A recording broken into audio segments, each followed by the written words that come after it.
Good day, fish tankers. Somebody asked me the other day, if you only had one tank, one aquarium, what would it be? That's an interesting question, because if you're watching this, you're probably like me, you suffer from multi-tank syndrome. But if I only had to have one aquarium, maybe if I move to an apartment or a smaller place, or I have to, I have some health issue and I only can have one aquarium, what kind of aquarium would it be? What size? Let's take the plunge.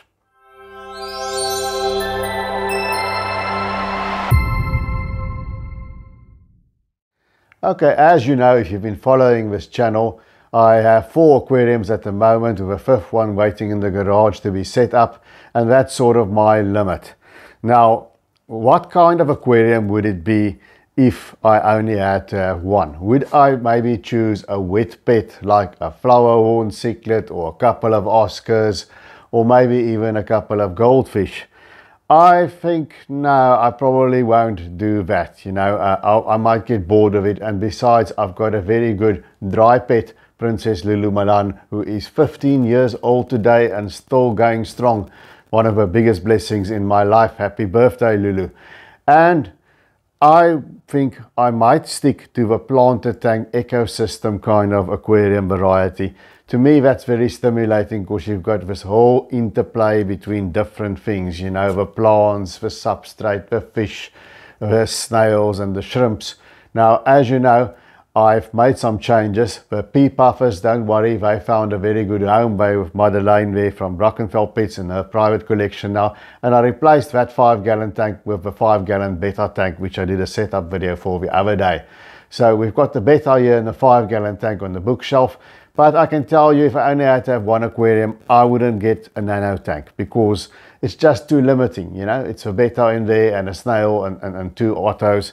It's nice if it's a nice interaction every morning when the Betta follows me around to feed it, and it looks good. But eventually there's a little too little variety if it's my only tank. So nano tanks also, you have to really keep your finger on them. They can be very finicky, and they can require a lot more maintenance than you think. So I wouldn't go that route. I've got the shrimp cube on my desk with these, I always remember, it's a color grading, I think fire red cherry shrimp.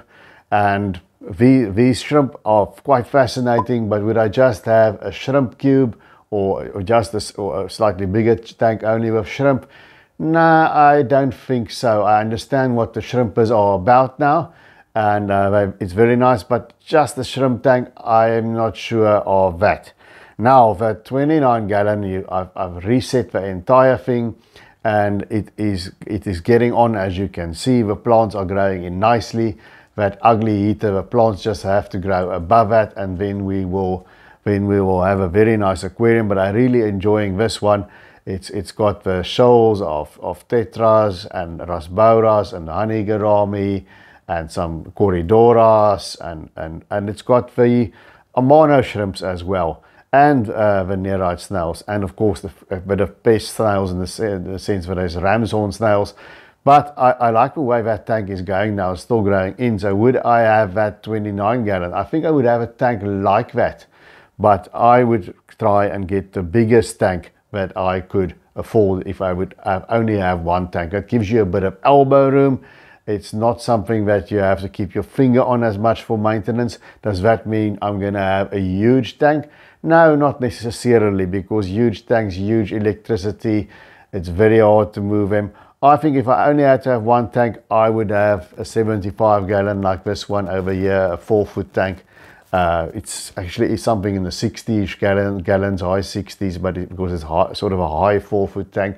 But I will have something like that, and I would have it as a planted tank, and I would maybe have it more ecosystem style. Like over here, we've got the clown loaches and some bigger fish. Shrimps don't go in here, but what I would do is I would do something like my 29, that sort of mix of small fish and a bit of shrimp.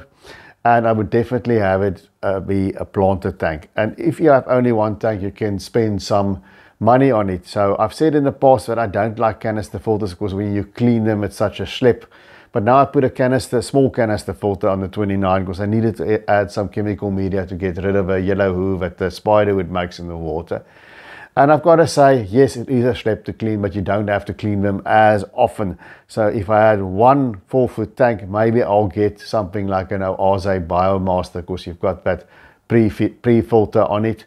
And the next question is, what style would it be? Would it be like the dirted substrates that I have in all my low-tech tanks?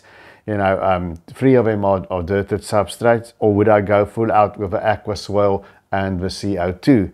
I don't know, because I still have to do a CO2 tank. All the equipment is in the garage. We're going to do it in the hopefully before the end of the year, or probably into the new year, and then I'll make that call whether I'll go high-tech or low-tech. But if I only had to have one aquarium, I think it will be a bigger tank. It will be sort of a 4-foot footprint around about there, because that can still fit into an apartment. It can fit into most dwellings. It's big, but it's not that big.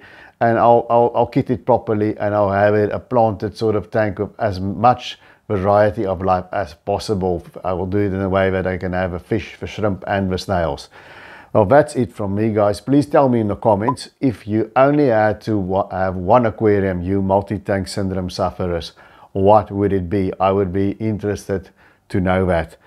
And until we see each other again, please remember to smash that subscribe button. Thanks to those who did, and keep taking good care of those domestic denizens of the deep.